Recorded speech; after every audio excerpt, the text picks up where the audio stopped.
Question ये था कि find the area bounded by the circle x square plus y square is equals to a square. तो ऐसे वाले केस में आपको जब भी एरिया निकालने के लिए पहले तो गिवन इक्वेशन ऑफ सर्किल लिख लेंगे। गिवन इक्वेशन ऑफ सर्किल लिखो मेरे साथ साथ, x square plus y square is equals to a square. इस सर्किल की इंफॉर्मेशन आप रखिएगा याद, ठीक है। क्या सर्किल होता है जिसका सेंटर 0 0 होता है, रेडियस कितनी होती है a। तो ये सर्किल आपको दे रखा है कितना, x square plus y square is equals to a square. अब आपने इसका एरिया निकालना है तो रिक्वायर्ड एरिया करके लिख देंगे हम लोग। फार्मूला क्या बताया था मैंने, एरिया के लिए लगाएंगे डबल इंटीग्रेशन, ठीक है। और ये जो रीजन है इस सर्किल से बाउंड, उस रीजन को लिख लेंगे और dx dy, ठीक। इस रीजन की जो लिमिट हम लेंगे, एक बात बोर्ड पर ध्यान से देखिएगा, अगर हम ये 4 पार्ट का एरिया निकालना चाहते हैं, टोटल सर्किल का एरिया निकालना चाहते हैं, तो 1 का निकालो और 4 से मल्टीप्लाई कर दो, है ना।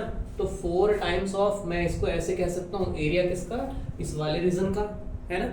या फिर मैं अगर 4 टाइम्स नहीं करना चाहता, डायरेक्टली मैं फार्मूले से करना चाहता हूँ, तो फार्मूले से भी हो जाएगा। बात समझ आ रहा है कि नहीं आ रहा है। तो यहाँ पर मैं इस पूरे का लिमिट अगर निकालना चाहूँ तो कहाँ से कहाँ तक ये रीजन फैला हुआ होगा, इधर कितना होगा, ये रीजन होगा कहीं ना कहीं इधर। ये टोटल रेडियस कितना है a, तो माइनस a से क्या रहा होगा प्लस a, और ये नीचे इस वाले कर्व से इस वाले कर्व तक, इस वाले कर्व में y का वैल्यू निकालेगा, y का वैल्यू यहाँ से निकलेगा कितना आएगा, जब x square plus y square is equals to a square है तो y square is equals to a square minus x square हो जाएगा। और स्क्वायर रूट हटाओगे तो क्या आ जाएगा, प्लस माइनस का साइन है। इसका मतलब क्या हुआ, नेगेटिव में इस कर्व से पॉजिटिव में इस कर्व तक लेके जाना है। तो यानी कि y का मान माइनस के root of a square minus x square से y का मान root of a square plus ये माइनस एक्स स्क्वायर तक लेके जाना है, नेगेटिव से पॉजिटिव, यानी कि इस कर्व से इस कर्व तक। ये रीजन जो यहाँ फैला हुआ है कहाँ से कहाँ तक है, इधर माइनस ए से प्लस ए, और यहाँ इस कर्व से इस कर्व तक। इस रीजन को डिस्क्राइब कर देंगे, समझ आया ना कैसे कैसे।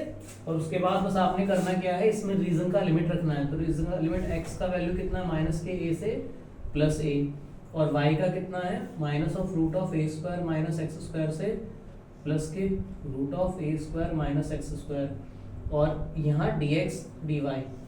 अब बस इसको इवैल्यूएट करना है, इसको इवैल्यूएट करते ही आंसर आ जाएगा। लेकिन एक बात का ध्यान रखना कि आपने इंटीग्रेशन किसके रेस्पेक्ट में पहले करना होता है, जिसकी लिमिट वेरिएबल चल रही होती है। कल बताया था ना कॉन्सेप्ट मैंने। तो वेरिएबल किसकी लिमिट चल रही है, यहाँ पे वेरिएबल किसकी लिमिट चल रही है, x की लिमिट चल रही है, y की चल रही है, y की चल रही है x के पदों में। तो हम जो है पहले y में इंटीग्रेशन करेंगे। देखो यहाँ माइनस a से प्लस a इंटीग्रेशन है। अब 1 का क्या हो जाएगा, y हो जाएगा y के रेस्पेक्ट में, ठीक है। तो मैं ऐसा भी कर लेता हूँ यहाँ पे माइनस a से प्लस a, ये x में और y में दोनों में इवन इंटीग्रल है। तो मैं इसमें क्या, मतलब इवन फंक्शन है, तो इसलिए क्या कर सकता हूँ, इसमें माइनस ए से प्लस ए की जगह 0 से a कर लिया, और इसमें भी माइनस ए से प्लस ए जैसा पैटर्न है, तो इसमें भी 0 से root of a square minus x square कर लिया, और 1 dy, और फिर उसके बाद मैंने लिख दिया dx। ये क्या किया, समझ आ रहा है। एक 12th में डेफिनेट इंटीग्रल की प्रॉपर्टी होती है, माइनस ए से plus A F x D x है, और एफ एक्स इवन फंक्शन है। इवन फंक्शन समझ लो जिसमें x की जगह माइनस एक्स रखने पर कोई फर्क ना पड़े। तो ऐसे केस में क्या हो जाता है, इंटीग्रल डबल हो जाता है और रेंज हाफ हो जाती है, ठीक है। माइनस से ना होकर के वो 0 से हो जाती है। डेफिनेट इंटीग्रल की प्रॉपर्टी होती है, इसको याद रखोगे। अगर फंक्शन में x की जगह माइनस एक्स रखने पर कोई फर्क ना पड़े। इवन फंक्शन की कहानी क्या थी, दिस मच, इतनी सी थी बस, कि अगर x की जगह माइनस एक्स रखने पर कोई फर्क ना पड़े। तो x की जगह अगर माइनस एक्स रखोगे, x है ही नहीं इसमें, तो ये तो कांस्टेंट फंक्शन है। तो ये इवन फंक्शन है x में भी, और इवन फंक्शन है किसमें, y में भी। इसका मतलब इंटीग्रल को डबल कर सकते हैं, रेंज 0 से कर सकते हैं। ऐसा तभी वो कर पाते हैं जब सेम से सेम चल रहा हो, बस प्लस माइनस का डिफरेंस हो। सो सेम से सेम है, प्लस माइनस का डिफरेंस है। तो अब यहाँ एक तो डबल आया इसकी वजह से, और एक डबल आया इसकी वजह से। समझ आया कि नहीं आया। ये लिमिट किसका था, x का, ये किसका था, y का। तो आपने क्या करना है, 0 से a लिमिट चल रहा है, और 1 का कितना हो जाएगा, y। Upper limit lower limit खेलना है यहाँ पे, बहुत आसान।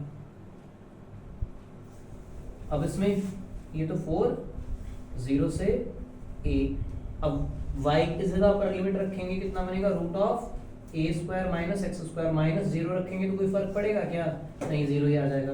तो इतना बच के आ जाएगा, तो 4 इंटू इंटीग्रेशन 0 से a root of a square minus x square और dx। या तो आपको इसका इंटीग्रेशन का डायरेक्टली फार्मूला पता होना चाहिए अब आगे, या फिर आपको अगर फार्मूला नहीं पता तो सब्स्टिट्यूशन करना पड़ेगा, प्रतिस्थापन करना पड़ेगा यहाँ पर। पहले इतना कॉपी कर लीजिएगा, फिर मैं आगे बढ़ता हूँ। यहाँ चीजें क्लियर हुई ना कैसे कैसे चल रहा है?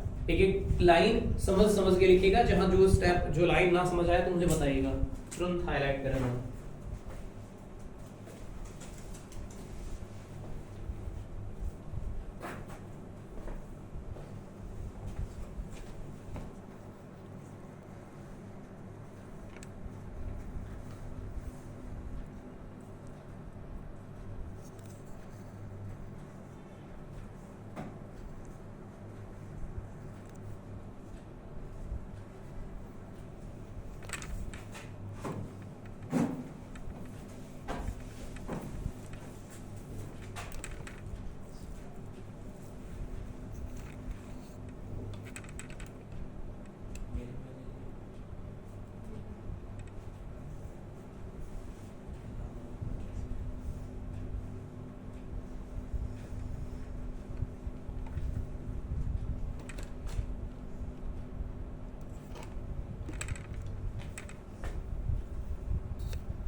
क्लियर ना?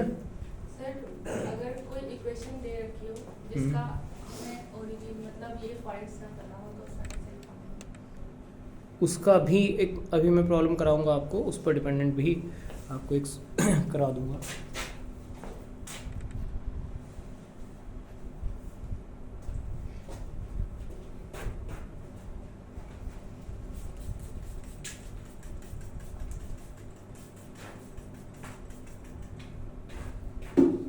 जैसे यहाँ तो सर्कल था, है ना, आपका जाना पहचाना था, बट कुछ स्टैंडर्ड आ जाए तो कैसे, उसके लिए भी तरीका है।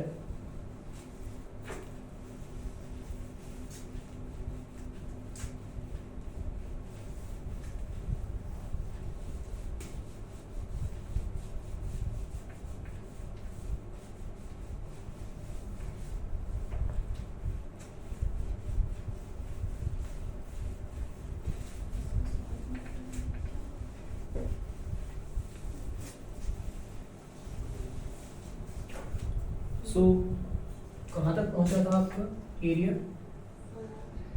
4 टाइम्स ऑफ 0 से a root of a square minus x square. अब इसका या तो आपको 12 के फार्मूले से डायरेक्टली फार्मूला याद हो, अगर फार्मूला याद नहीं है तो आप जो है इसमें सब्स्टिट्यूशन करके इंटीग्रेशन करेंगे, x को ऐसा पुट कर लेंगे कि ये सॉल्व हो जाए। तो फॉर्मेट याद रखिएगा, ए स्क्वायर प्लस एक्स स्क्वायर हो तो x को a tan थीटा रखा करते हैं, और ए स्क्वायर माइनस एक्स स्क्वायर हो तो x को a sin थीटा रखा करते हैं। माइनस के केस में साइन और प्लस के केस में यहाँ प्लस होता तो tan रखा करते हैं। तो यहाँ पुट कर लेते हैं इसको सॉल्व करने के लिए, x को a sin थीटा। तो जब x को a sin थीटा पुट करोगे तो dx कितना आ जाएगा? a तो ऐसे sin थीटा का कितना हो जाएगा? cos theta d theta. तो लिमिट भी देखिएगा, व्हेन x का लिमिट अगर 0 है, ये लिमिट चल रहा है ना x का, तो यहाँ से थीटा कितना आ जाएगा? साइन में 0 का वैल्यू कितना होता है? 0। तो अगर x 0 रख दोगे तो a sin थीटा बराबर 0, तो यानी कि थीटा बराबर कितना आ जाएगा? 0 आ जाएगा। क्लियर ना? और अगर मैं यहाँ पर x को a रख देता हूँ तो कितना बनेगा? देखो यहाँ से, देखो समझो, a बराबर a sin थीटा